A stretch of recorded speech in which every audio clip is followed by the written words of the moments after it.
El envejecimiento poblacional que enfrenta Cuba desde hace años es tal vez el acontecimiento demográfico más importante en lo que va del siglo XXI.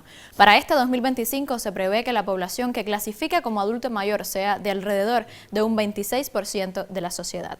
El fenómeno del envejecimiento no ocurre en la mayor de las Antillas exclusivamente, aunque desde hace alrededor de 20 años Cuba ha experimentado un incremento considerable en la población de 60 años o más. La última actualización de la Oficina Nacional de Estadísticas e Información recoge asimismo que más de 500.000 de adultos mayores viven solos en nuestro país. Es por ello que hoy hablamos en Buen Cubano acerca del envejecimiento poblacional, un tema urgente y necesario en el contexto en el cual vivimos. Y para ello nos acompaña en el estudio la profesora Niuba Ávila, socióloga, profesora de la Universidad de La Habana. Bienvenida y gracias por estar acá con nosotros. Nosotros ya iniciamos el programa, acompáñenos en los próximos minutos de debate.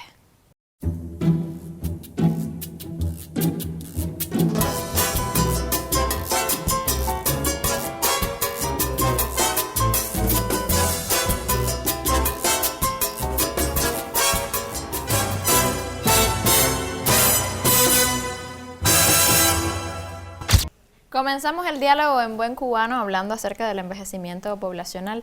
Profe, le pregunto, ¿cuáles podemos decir que son hoy las causas fundamentales del envejecimiento poblacional en Cuba, de esas cifras tan altas del elevado envejecimiento poblacional? A ver, hay primero que diferenciar lo que es envejecimiento poblacional y qué es envejecimiento demográfico. Envejecimiento poblacional no es más que un número importante de personas con más de 60 años. Sin embargo, el envejecimiento demográfico es cuando en la estructura por edades de esa pirámide de población hay un cúmulo importante por encima de otras edades de personas de 60 años y más, porque podemos encontrarnos una población que haya muchas personas de 60 años y más, pero también hay una base de personas que vayan naciendo también importante, que no es el caso nuestro. Nuestra pirámide no es así, nuestra pirámide es así. Debemos hablar entonces de envejecimiento demográfico. Exactamente. Y las causas entonces sería, primero, lo que nos llevó a nosotros a comenzar un proceso de envejecimiento demográfico fue, primero, la baja natalidad, o sea, la baja fecundidad del país, la cantidad de parejas que estaban teniendo cada vez menos hijos, pero ahora, que no es propio de este periodo, sino en los últimos años se ha visto cómo el incremento sostenido de las migraciones también han hecho que se ausenten un grupo de edades que hace entonces que se aumenten proporcionalmente las edades de 60 años y más. Entonces, en estos momentos donde estamos viendo que la variable migratoria está casi condicionando el crecimiento poblacional, en este caso el decrecimiento poblacional, podemos estar diciendo que está tomando un papel importantísimo las migraciones en el caso del envejecimiento demográfico cubano. Exacto, yo creo que son dos elementos que van de la mano y que hay que tener en cuenta ahora mismo en lo que es la realidad de esto que comentábamos, porque si a ese envejecimiento demográfico le agregamos que desde noviembre de 2021 nuestro país vive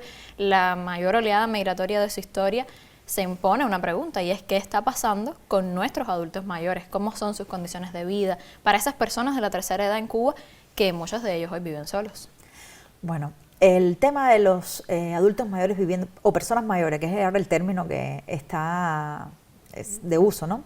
El de que personas mayores están viviendo solo, bueno, desde el último censo del 2012 se está haciendo énfasis, o sea, en las cifras cada vez mayor de esas personas viviendo solas. Incluso también aquellas cifras de personas mayores viviendo con otras personas mayores de otra generación a su cuidado, pero en el núcleo familiar o en el hogar son básicamente las únicas personas que están viviendo. Eso por un lado es importante. El tema de lo que llamamos oleada migratoria no es lo único que está condicionando esas condiciones de vida que tienen estas personas mayores.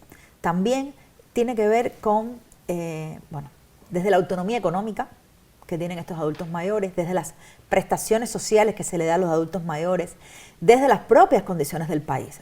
Si estas personas además no tienen redes de apoyo, dígase otros familiares que aunque no vivan con ellos, pueden colaborar, no solamente en el recurso monetario, que muchas veces las personas hablan del recurso monetario, no, también necesitamos el recurso tiempo para estar con ellos, tiempo para acompañarlos. Del apoyo emocional. Claro, también a veces pensamos, cuando hablamos de personas mayores, 60 años y más, que todo el mundo son dependientes. No, hay personas mayores que se valen por sí mismos, son independientes, pero sabemos que con la edad por una cuestión lógica, biológica, las personas van perdiendo esa independencia y van necesitando cada vez más de otros apoyos.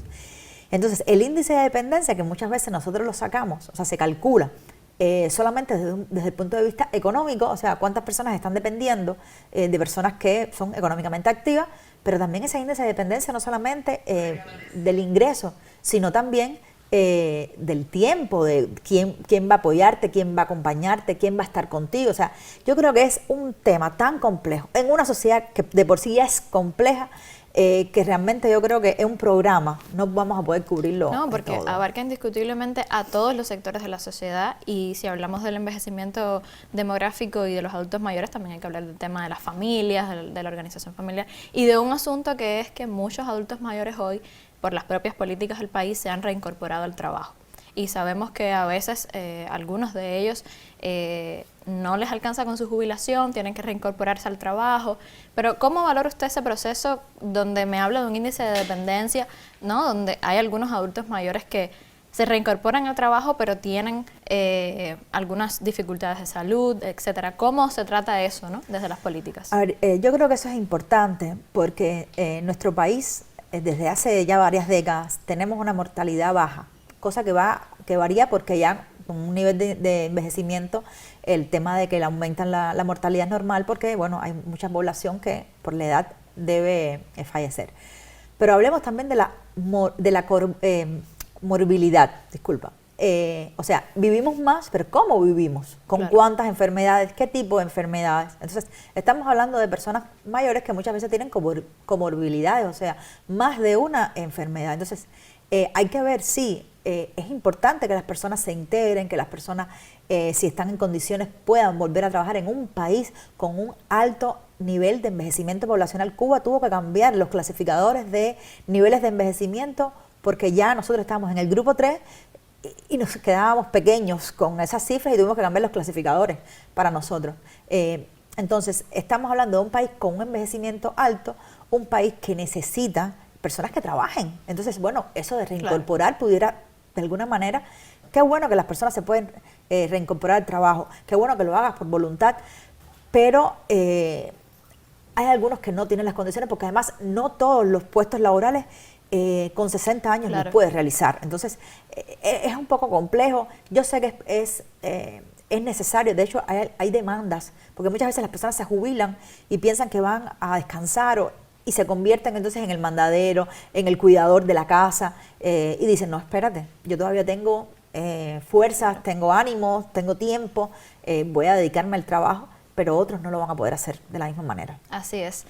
Muy interesante lo que dialogamos, profe. Hablamos en Buen Cubano sobre envejecimiento demográfico, que es el término correcto que debemos emplear. Vamos a una pausa y seguimos con más, no se vaya.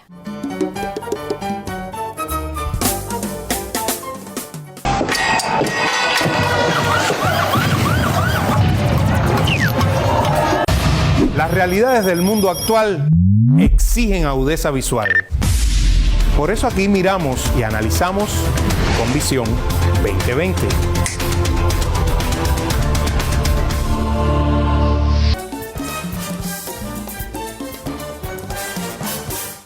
Continuamos dialogando en Buen Cubano acerca del reto de nuestro país ante el envejecimiento demográfico. Indudablemente en Cuba se ha puesto mucho empeño para lograr el bienestar de nuestros adultos mayores, aun cuando indiscutiblemente siempre quedan numerosos desafíos, más con las cifras de las que hablábamos.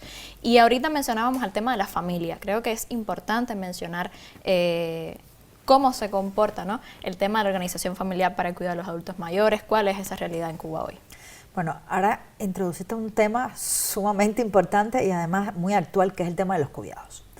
El tema de los cuidados, Cuba, al igual que otras sociedades, está viviendo la crisis de los cuidados. O sea, una demanda importante de cuidados que va a recaer en estos momentos la familia.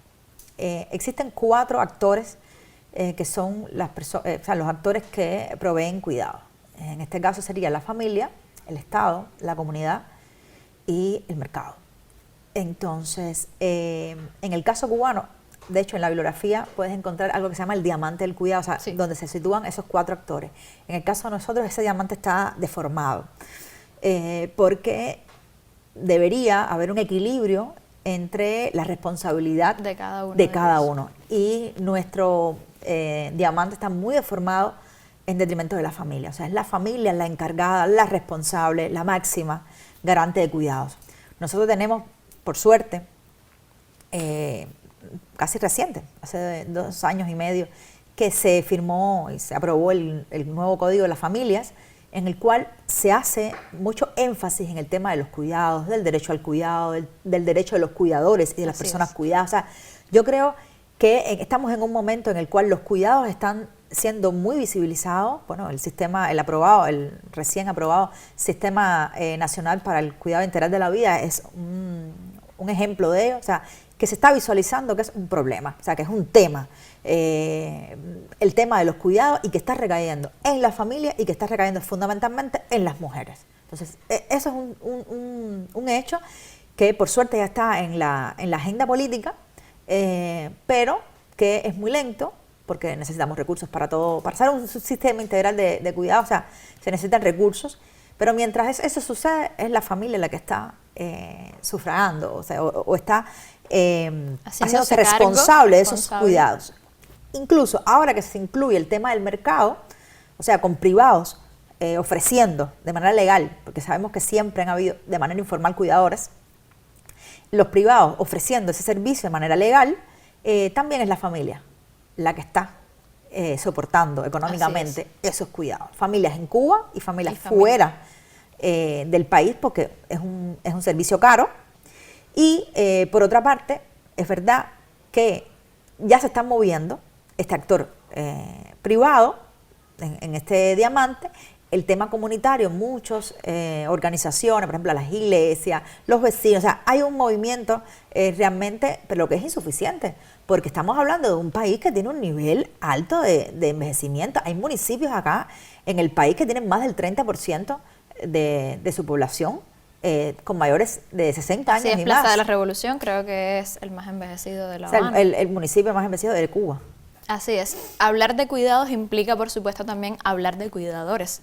Y entonces le pregunto, ¿cómo está garantizando el Estado a través de sus políticas los derechos de estos cuidadores más allá del Código de las Familias? ¿Cómo ha sido esa implementación del código? ¿Cómo se está dando esto? Decía ahora mismo que la mayoría de los cuidadores son mujeres, muchas de ellas incluso casi de la misma edad de esas personas que deben ser cuidadas, ¿no? ¿Cómo se está tratando este fenómeno? Bueno, el marco jurídico está, y ahora bueno, con el código y bueno, con el Sistema Nacional de Cuidado Integral también hay un aporte en este sentido.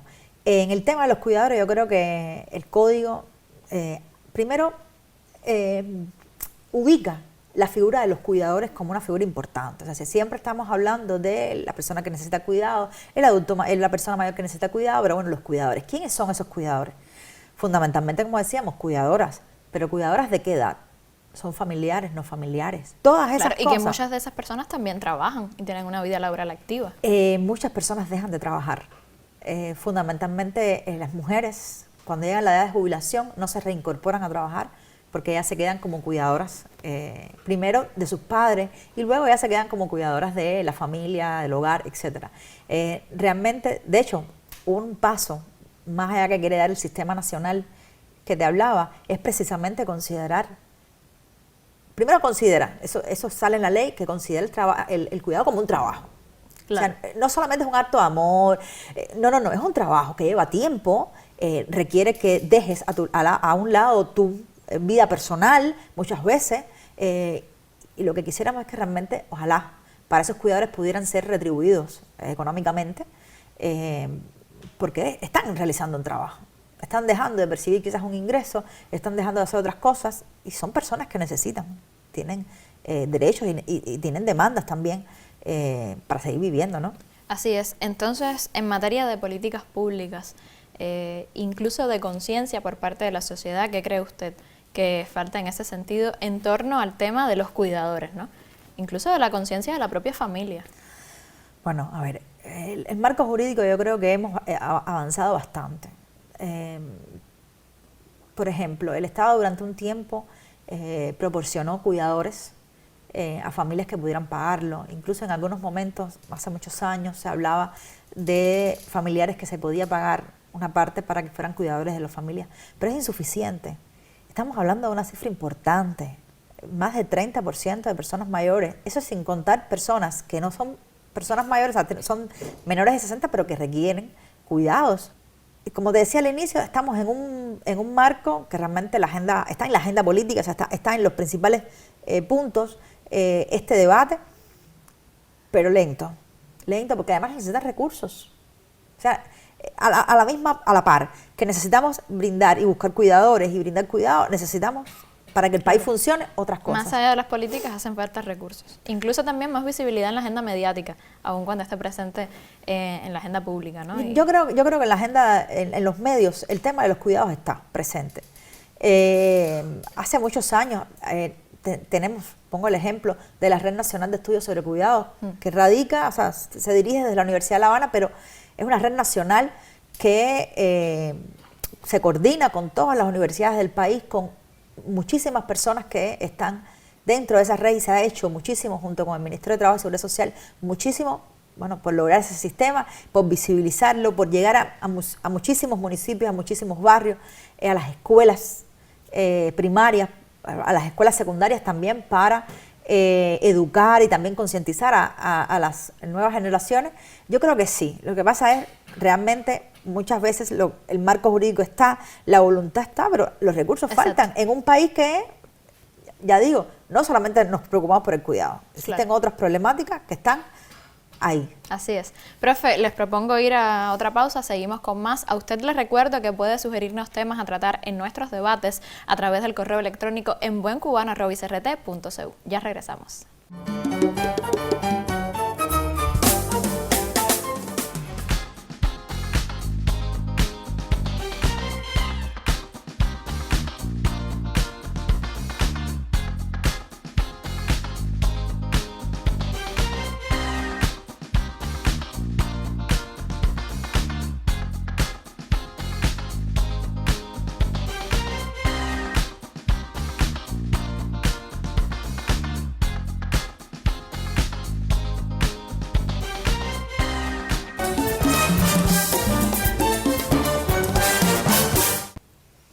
Continuamos en Buen Cubano dialogando acerca del envejecimiento en Cuba. Si bien la longevidad, profe, no representa una enfermedad, trae consigo la aparición de ciertas singularidades, usted lo decía, comorbilidades, ¿no?, asociadas a ese proceso del envejecimiento. Incluso también en el tema de los adultos mayores hay muchos estereotipos, hay muchas cuestiones que en la sociedad constituyen mitos, ¿no? Y yo le pregunto, en medio de esta situación que hablábamos que enfrenta el país, ¿cuál es el escenario de nuestros adultos mayores en materia de salud? ¿Cuál es el escenario de nuestros adultos mayores en materia de lo que deben vivir y enfrentar en la sociedad, ¿no?, más allá de los temas de salud? Es un tema importante. ¿Cómo han vivido durante su juventud, su infancia, su juventud, su adultez? ¿Cómo llegan a ese nuevo grupo poblacional? ¿Con qué autonomía? Autonomía económica, pero autonomía también de decidir con cuántos recursos llega, tenencia de bienes, tiene su casa, tiene un auto, tiene bienes con los que puede subsistir. O sea, eso es un tema. Suponiendo que sea un adulto mayor independiente, que no requiera cuidados, etcétera, es un adulto mayor que puede incorporarse a trabajar, pero que también puede dedicarse a hacer otras cosas. Ese sería lo ideal, ¿no? Pero estamos hablando de Cuba, de un país en el cual nuestros adultos mayores desafortunadamente tienen una morbilidad alta, con enfermedades que comienzan a padecer mucho antes de llegar a ese grupo poblacional. Otros no. Tenemos la cátedra del adulto mayor en la universidad, es un ejemplo, es un buen ejemplo de ello, pero ojalá se replicara esa experiencia, pero además esa energía que tienen las personas de la cátedra en otras provincias. Pero estamos hablando de que es un grupo, muchas veces además las personas tienen prejuicios hacia las personas mayores, por ejemplo, con el tema de la sexualidad, exacto, con el tema de la misma autonomía. O sea, piensas que con 60 años o con más tú pierdes autonomía. No, o pierdes capacidad. Exactamente, o sea, no necesariamente. O sea, está claro que con el paso de los tiempos uno pierde, porque incluso, bueno, eres muy joven, pero yo ya no me siento igual que cuando tenía 15 años. O sea, es normal. pero ganas en otras.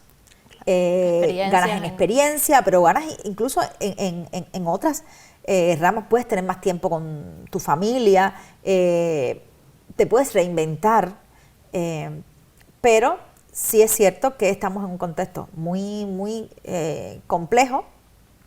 Que también fundamental resulta el respeto, ¿no?, hacia nuestros adultos mayores, hacia esas personas que a fin de cuentas han construido todo eso que nosotros hoy tenemos. ¿Cómo valora usted este tema hoy en la actualidad? ¿Qué está pasando en las calles, por ejemplo, con nuestros adultos mayores? ¿Se ha perdido el respeto hacia las personas mayores? Mira, déjame antes de responderte esa pregunta, porque ahora mismo cuando hablaba me estaba pensando en algo. Yo creo que hay una cosa que es importante a la hora de entender a las personas mayores o entender el fenómeno del envejecimiento demográfico.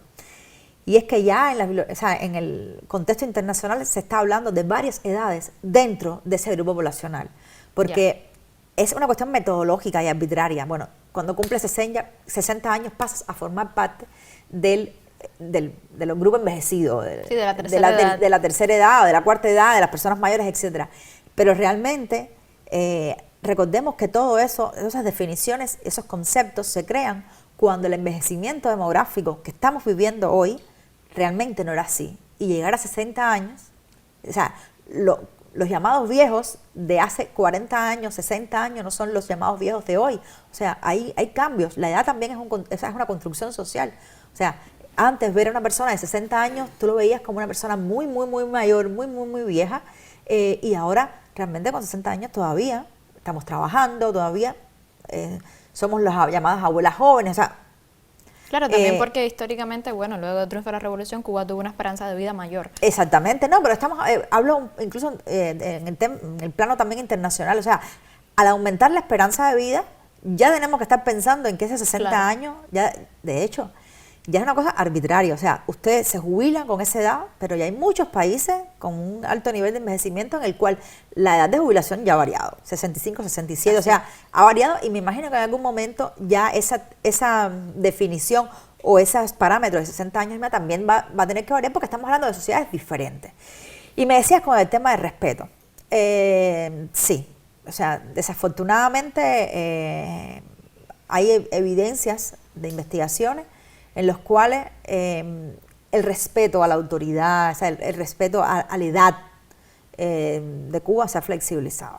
Una cosa es que usted como padre, como abuelo, como adulto, no tenga el derecho sobre el resto de la familia, o el resto en este caso de los más pequeños, de imponer sus criterios, necesita darle participación. Eso es algo que está bien, estamos a favor, tenemos ese propio código de la familia. Lo que eso no puede significar es que eso se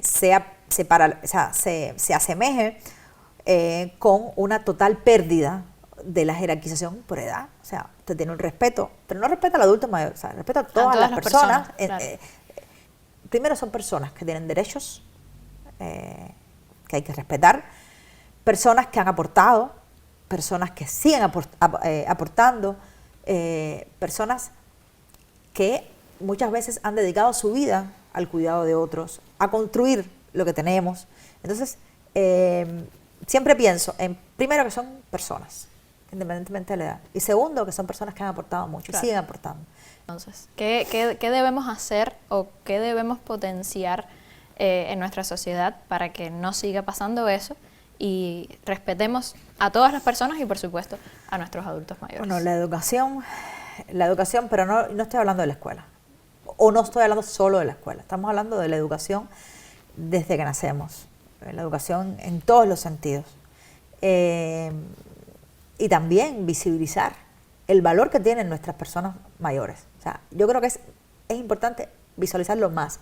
Yo recuerdo, yo no soy muy de ver novelas, pero sé que hace unos años pusieron una novela y la gente se alarmó, se escandalizó, pero bueno, una novela dedicada a los abuelos nada más. Vuelve a mirar. Sí, se llamaba la telenovela. Y entonces yo decía, pero ¿por qué no? Exacto. Estamos visualizando algo, un fenómeno que tenemos, y que son personas y se lo merecen, pero tienen derechos, y ¿por qué no? Esto yo creo que hay que visualizar el valor que tienen las personas, darle ese valor para después llegar a los niños, llegar a nuestros adolescentes, pero además hay que interiorizar y pensar y creérnoslo de verdad, de que sí tienen valor. Así es. Profe, yo le agradezco muchísimo el debate, creo que ha sido muy provechoso, ¿no?, en torno a este tema, porque a pesar de los variados programas que existen en Cuba en cuanto, bueno, a la atención y el cuidado al adulto mayor, el acelerado envejecimiento de nuestra población que recoge los datos precisa de medidas urgentes para contribuir a garantizar más calidad de vida a nuestros adultos mayores. Hablábamos de la Cátedra del Adulto Mayor, entre muchas otras iniciativas, porque ellos constituyen una parte primordial para el desarrollo de un país donde el número de personas con 60 años o más asciende a 2.478.000. Fomentar la inclusión social, desafiar estereotipos y prejuicios asociados a la ancianidad, promover la igualdad de oportunidades, así como apoyar la autonomía y participación de nuestros viejos, son solo algunas de las alternativas. El mejoramiento de la situación de un grupo tan importante para Cuba como son nuestros adultos mayores requiere del trabajo conjunto de todos y de la puesta en práctica de acciones tangibles y de carácter inmediato. Así nos despedimos, pero yo le invito a que nos acompañe la próxima semana para continuar dialogando sobre la cotidianidad de nuestra isla, así en Buen Cubano.